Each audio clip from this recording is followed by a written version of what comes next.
This is the part 2 of Nepolian Bonaparte. So, King Louis VI needs money. He tries to reform the tax system, which is hopelessly corrupt.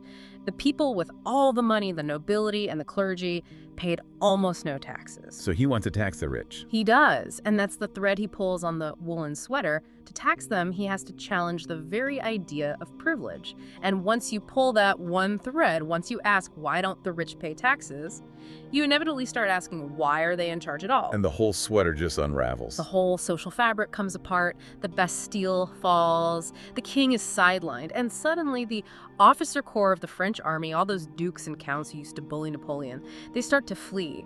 They see the writing on the wall. Or maybe the blade of the guillotine. They see the blade, they become emigres, running away to Germany and England to plot a counter-revolution, which creates a vacuum. A massive vacuum. All those senior positions in the army are suddenly empty.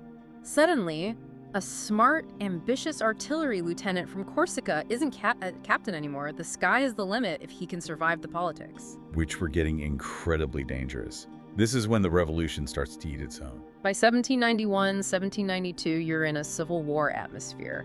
And Napoleon's political survival strategy is, it's very telling. He aligns himself with the Jacobins. These are the radicals, extreme left, Robespierre's crew. The most radical of the radicals. The men who will eventually unleash the reign of terror. And you have to ask, why go there? Napoleon at his core was an authoritarian. He despised the mob. He liked order. He wasn't a true believer in radical democracy. So it's another pragmatic move.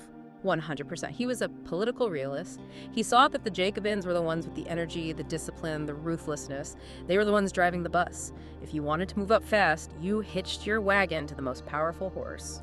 So he writes pro-Jacobin pamphlets. He makes friends with Augustin Robespierre, Maximilian's brother. He talks the talk. It's a dangerous game, but it gets him noticed by the people who now hold power in Paris. And it pays off at Toulon. This is the moment, 1793, the Siege of Toulon. If you're writing the movie script of his life, this is the inciting incident. It is his big break, and the situation for the French Republic is absolutely dire. Toulon isn't just any port city, it's the most important naval base in the entire country, home to a third of the French fleet. And it has surrendered to the enemy. Willingly. The city was full of royalists who hated the revolution, so they just opened the gates and invited the British and Spanish navies in. The British Royal Navy is parked in the harbor. It's a catastrophe. If the Republic can't retake Toulon, they might lose the whole war. And the French army sent to retake it is, well, it's not going well. That's being kind. The general in charge was a political appointee, a painter by trade, I believe. He had no military experience. Their strategy was just to throw men at the city walls in bloody frontal assaults. It was a disaster. And Napoleon arrives. He's just a captain of artillery. He's basically a temp worker, right? Yeah. Brought in to help with the cannons. That's it. And he looks at the map, and this is where the nerd branch skills kick in. He sees geometry where everyone else just sees walls and forts. He's not looking at the city itself. No, he's looking at the harbor. He spots a geographical feature, a promontory of land that juts out into the harbor called L'Aiguillette, or the Little Needle, and he has a flash of insight. What does he see? He realizes that if he can capture that specific point and haul his cannons up to the top, the trajectory lines up perfectly. He can fire down into the British fleet anchored in the inner harbor. So he doesn't need to storm the city. He just needs to make the parking lot unsafe. That's the perfect analogy. He realizes he can make the Allied position completely untenable. He planned to use red-hot shot. They'd have portable furnaces to heat the cannonballs until they were glowing cherry red, then fire them at the wooden British ships. Which is terrifying. It's a terror weapon. If one of those hits, the ship doesn't just sink, it burns from the inside out. Napoleon argues that if they take this one hill, the British fleet will have no choice but to leave. And if the fleet leaves, the city can't hold out. But the generals, the painter, they ignore him. Of course they do. They call him an upstart. Who is this little Corsican telling us how to run a siege? So Napoleon does something incredibly audacious, incredibly dangerous. What's that? He bypasses the chain of command. He writes directly to the Committee of Public Safety in Paris, the guys with the guillotines. He sends them his plan with all of the mathematical calculations. He essentially says, the generals in charge are incompetent idiots. Here's the math. Put me in charge of the artillery. That is a high-stakes bet. If he's wrong, he's dead. Absolutely. The committee could have seen it as insubordination and had him shot, but his plan is so logical, so clear, that they're convinced. They send a political commissar who happens to be Augustin Robespierre, His Jacobin contact. his contact, and they give him the go-ahead. And what's crucial is that Napoleon doesn't just sit in a tent directing things. He leads from the front. He's in the trenches, aiming the cannons himself. He gets wounded. A British bayonet slices his thigh. He catches scabies from using a sponge ramrod from a dead gunner. He was in the mud and the blood with the men. And they love him for it. They adore him. He proves he's not just a thinker, he's a fighter. Right. And the plan, it works perfectly. They take the fort, they set up the guns, and the British fleet panics and sails away. Toulon falls. And Napoleon. He goes from captain to brigadier general at age 24. 24. I mean, I was barely figuring out how to do my taxes at 24. He's a general in the most powerful army in Europe. It's a completely meteoric, unheard of rise. But in the French Revolution, the higher you rise, the harder you can fall. The closer you are to the sun, the more likely you are to get burned. Because right after this incredible triumph, the political winds shift in Paris. Dramatically. In July 1794, Robespierre is overthrown and executed. The reign of terror ends, and suddenly, being known as Robespierre's favorite general isn't a good look. It's a death sentence. It's a career killer, and potentially a literal one. This is the Thermidorian reaction. The pendulum swings violently back to the center, all the Jacobins are purged, Napoleon is arrested, he's thrown in a dungeon in Antibes. And he's just waiting. He spends 2 weeks in that dungeon every morning wondering if his name is on the list for the cart to the guillotine. He survives, but his career is dead. So this is the wilderness period. Completely. He's released, but he's a marked man. Nobody will give him a command.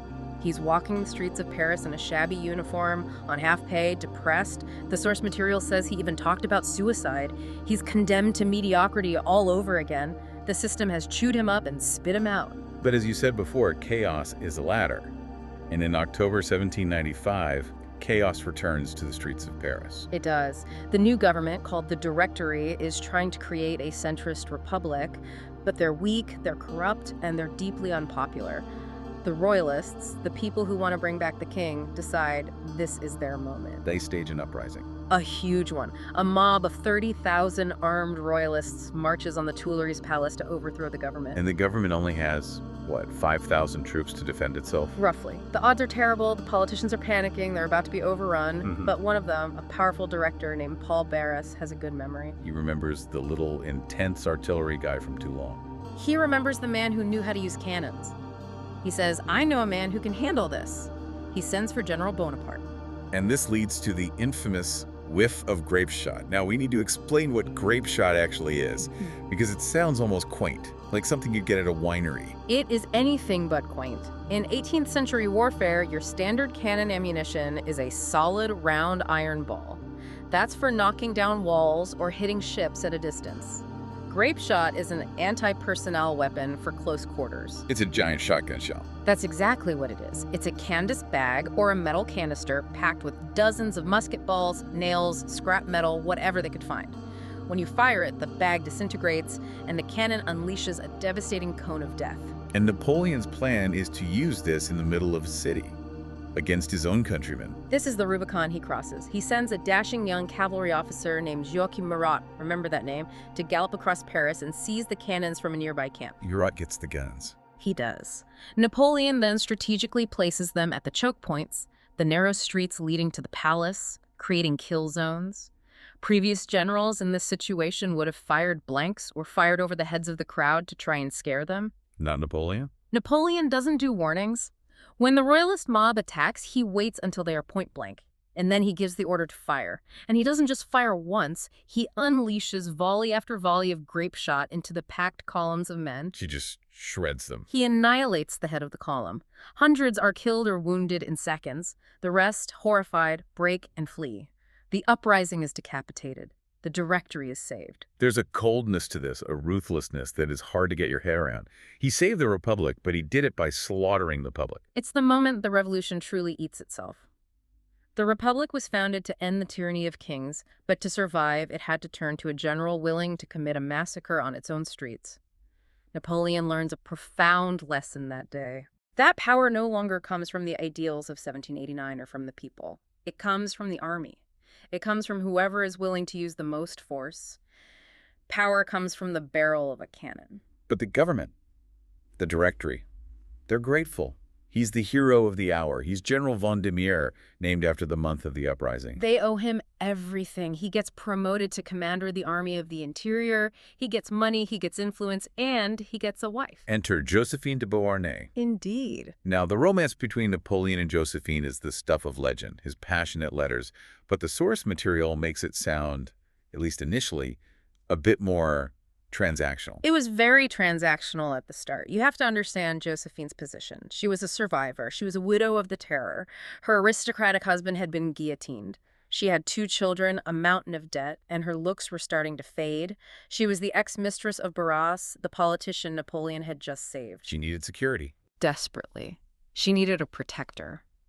Napoleon, on the other hand, was this rising military star, but he was still socially awkward. He was this uncouth soldier, inexperienced with women, who didn't know the refined ways of Parisian high society. He needed social legitimacy. He needed an in. He needed someone who knew which fork to use, who to talk to at parties, how to navigate that world. She was his ticket into the elite. So they make a trade. She gets security. He gets status. And he falls madly, obsessively in love with her. He's completely besotted. She tolerates him, at least initially. She found him a bit intense.